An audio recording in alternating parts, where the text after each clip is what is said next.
This poem is called Fathers Jefferson and Ames Contend. I say, let dour buttressed monarchy crash and sink into river sign. Light, reason, the revolutionary brings to curb gilded halled Versailles. Dumb royal trinkets seize with dare, making iniquity swept like quick churning sea, while pouring old robes grow threadbare. With foul inquisitory eye, we're demons called, with rage to stoke a sun. Trade the one in heavenly sky for ours, in a vigorous world be won. The tree of liberty need be refreshed by tyrants and patriots' flesh joint bled. Say non-obsequious blasphemers who, with grins and guns, violence may, throughout this republic united do, shaming our fathers of the bay. For God was staked that mossy spot by grave Puritan few, unlike the South's proud crew, who prey on our state, freshly wrought. Their souls are not elected saved. We must halt their passions tempestuous, and force on them the narrow way, that the lake of brimstone not swallow us. Okay, so I will now explain some of the historical reference going on here. Fathers Jefferson and Ames Contend, it is called. So it's split into two parts, and it's joined by the Jefferson quote in the center of the poem, the couplet about the Tree of Liberty. Jefferson's most famous quote. Actually, that's probably not true. His most famous one is probably "We the People" in the Declaration of Independence, but perhaps the second most famous quote. So the first part, Jefferson, and the second part, a lesser-known figure named Fisher Ames. Basically, this contention is taking place towards the end of the 1700s, early 1800s, I suppose, in which the U.S. government was largely in two factions, that between the Republicans, led by Jefferson, and the Federalists, I suppose led by Hamilton. But I went with Ames because he was kind of, I think from what I can tell at the time, he was maybe you could call like the ideologist of federalism. And he was called a high Federalist. So he's a staunch Federalist. And these guys were seen as the conservative faction of their time, in opposition to the Republican faction. Ames was contending with Jefferson. I don't know if Ames is, I don't know if he's ever really called a father, but he did a lot during his time, so why not call him a father, I suppose. Jefferson's, of course, everyone knows Thomas Jefferson.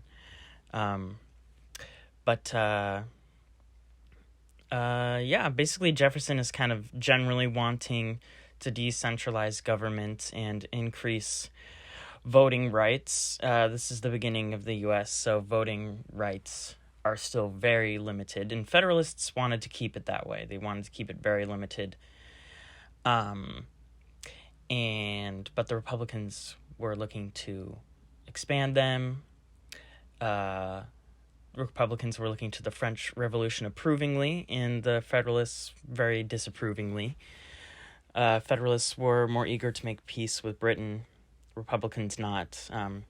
They have other disagreements and things, but I suppose that generally covers it. So we begin with Jefferson speaking. He's saying so here he's referencing France. He's largely referencing the revolution in France. This became a large dispute amongst the government of the time. Do we support France or not? And Jefferson is emphatically in support. He's saying, let their monarchy crash into the river Seine. The river Seine is the river which runs through Paris. And light, reason, the revolutionary brings. These are Enlightenment principles. We want reason to rule, not godly, not superstition. Previously, it was thought that God placed monarchs there. They're there by providence of God. What's the term? I'm not recalling it right now. Oh man, what is it? I don't know. It's a commonly used term, but they're appointed by God to be monarch, is what was thought. But this is not according to Enlightenment principles of reason, so the kings get overthrown. And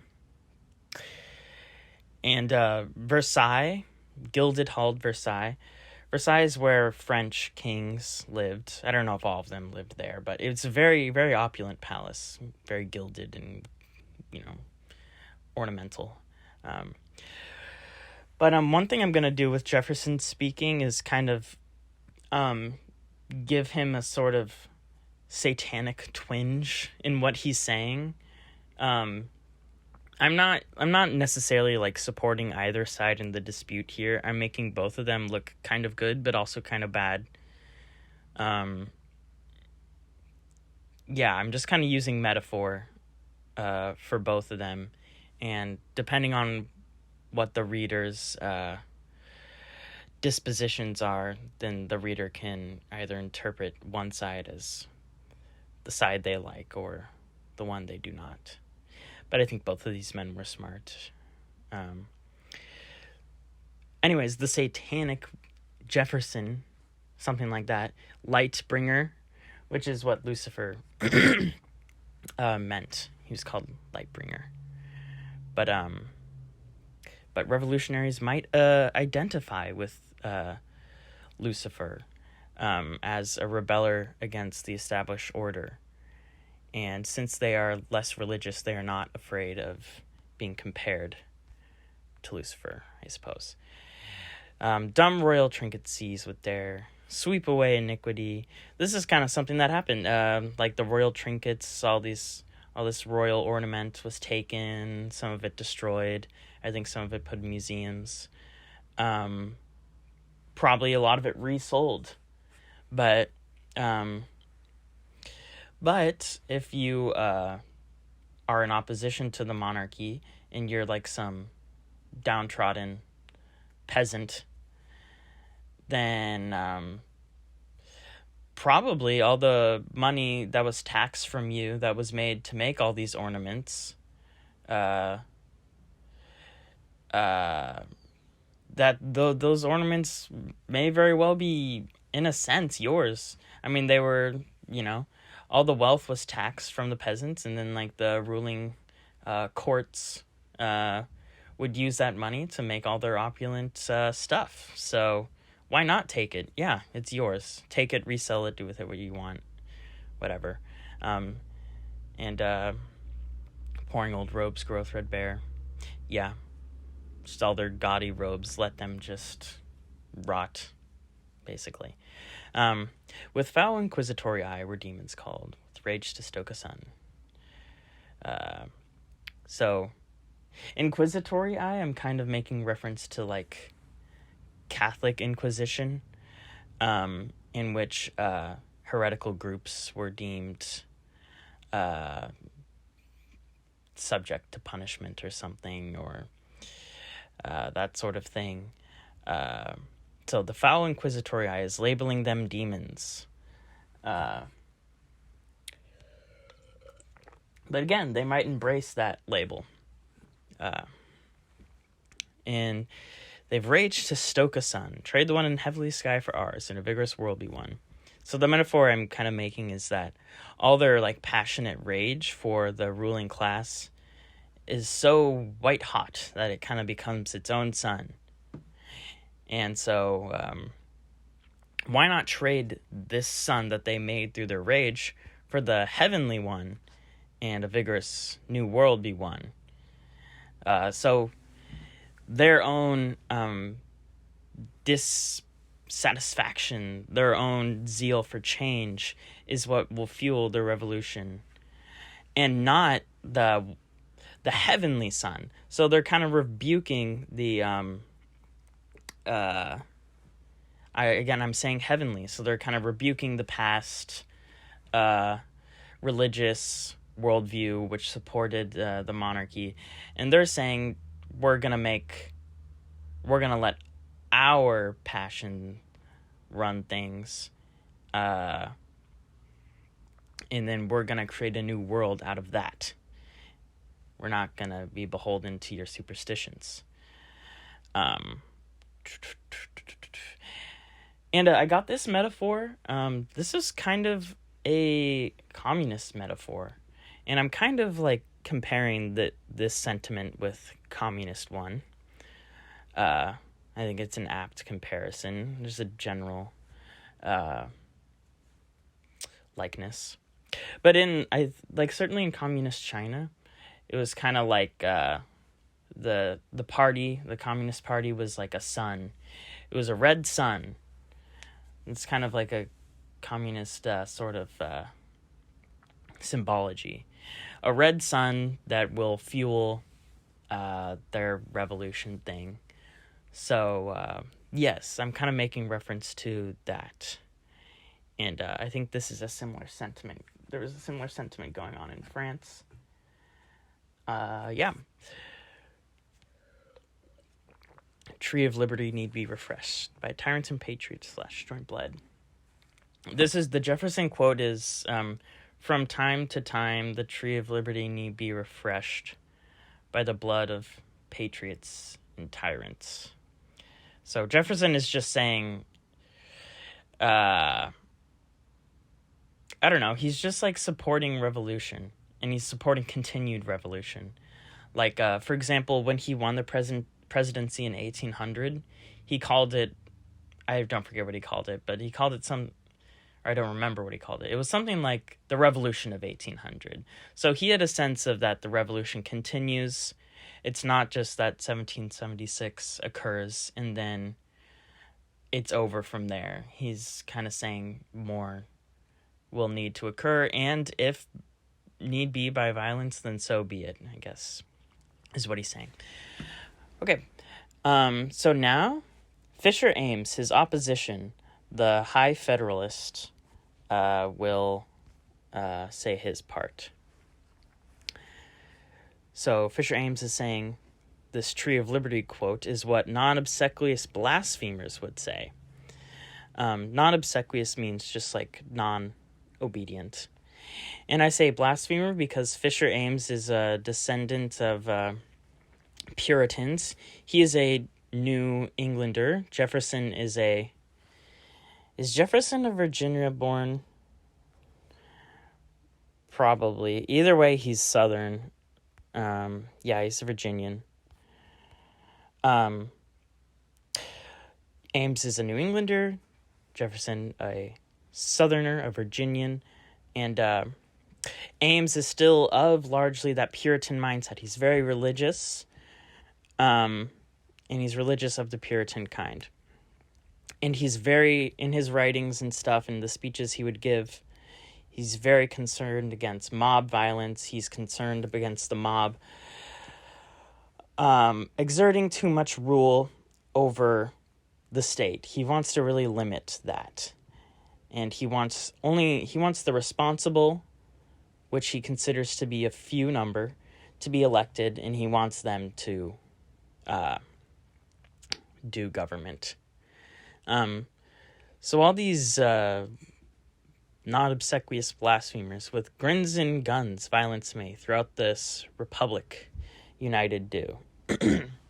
There was a concern that like the French revolutionary sentiment would rip across America, and that Jefferson's Republican Party was bringing this forth.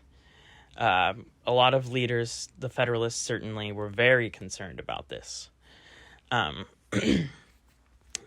So there's that. And this would bring shame to the fathers of the Bay, that being Massachusetts Bay, that being Ames' Puritan fathers. He's concerned. I have Ames referencing like his past history and like religion. I basically want to make Ames be looking into the past, and in Jefferson's portion, he was kind of looking towards the future. So Ames is concerned with his ancestors being shamed, basically. So for God was staked to that mossy spot by, there it is, the Puritan few. The Puritan few, unlike the South's proud crew, who prey on our state freshly wrought. Yeah, I guess I basically explained this. The mossy spot is still intended to be Massachusetts Bay. And they were largely Puritans that settled there. Unlike the South, from what I've read, a lot of those who settled in the South, in is it Jamestown, were they get called Cavaliers, and they were more. There was the Civil War in England during the 1600s, in which supporters of people more sympathetic to the king, who was executed by the Puritans, those more sympathetic to the king were called Cavaliers, and a portion of them did migrate to Virginia. So there's that, and then Puritans during the same time, who were dissatisfied with the king they later executed. Those Puritans migrated to New England. So it's kind of interesting thinking about the North-South dispute. It kind of runs deep in America. And so that's kind of another thing I'm illustrating here. But the Puritans are saying the South are preying upon their ancestors' heritage, this state freshly wrought. But it's kind of interesting. Even though Jefferson is called a Republican, it's obviously not the Republican Party of our day. The Puritans were for communal values. They were religious, that sort of thing. Though they do not want necessarily generally a king. They kind of just want they're very into self-governance. But the Cavaliers of the South, presumably them being descended from lords, that sort of thing, they're a proud bunch, and this is going to be a generalization, a proud bunch, and they are not into the sort of communal living that the Puritans were as much. They want their own estates. They are very for their own property rights, and they want to have the right to their own property and to, I guess, govern that property how they see fit. So they kind of want the government to leave them alone, I think, largely. And then a Puritan may be government can be used for good as long as it's the community doing it. But I think versus the Southern ideal, a large farm, your own property, you can do with it what you want. But of course, there is the hypocrisy of them also being okay with holding a bunch of slaves. And the way they would see it is they would say, well, of course we can have these slaves. They're my property, and I don't want my property infringed upon. So that would be probably their thought process. And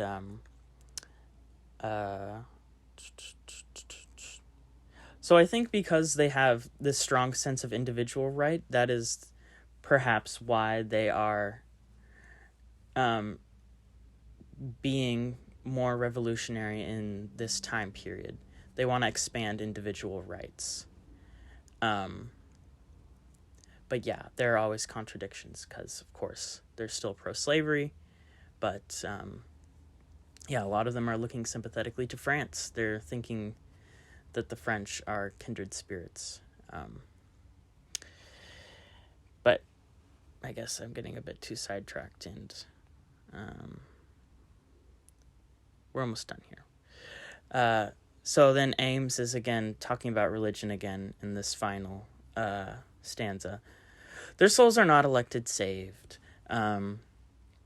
This is again, he's being a Puritan here. The Puritans believed your soul is either predestined to be saved, it's either elected to be saved, like before you're even born or it's not. This is very harsh, But Ames is saying their souls are not elected saved. So, presumably, he's considering his to be, and he's saying he and his Federalist buddies, who are largely New Englanders, they need to halt these Southerners' tempestuous passions. These New Englanders who, again, presumably consider themselves, their souls to be saved, they must keep the country in check. And I think you see, like, a lot of the founders in their writings, they're very concerned about the passions of the mob. And so they're like, well, we want democracy, but we don't want the passions of the mob to rule things. So we want a very limited democracy, was I think their thought process. So Ames is saying he wants passions to be halted, and he wants the narrow way to be enforced. And this is kind of a biblical reference. Jesus says, like, the way is narrow. If you want to be saved, I don't know, if you want to find the kingdom of God or something, the way there is narrow. And so enforce the narrow way, that the lake of brimstone not swallow us. So we must enforce the narrow way so that this hellish lake, which is a reference to the book of Revelation. There in the book of Revelation it talks about lake of brimstone. So we want to avert this lake of brimstone swallowing this newly created government. And so, yeah, that's basically what Ames is saying. I had a lot of fun writing this poem. Thank you for listening, if you listen the whole way through. And I think that's all. Bye.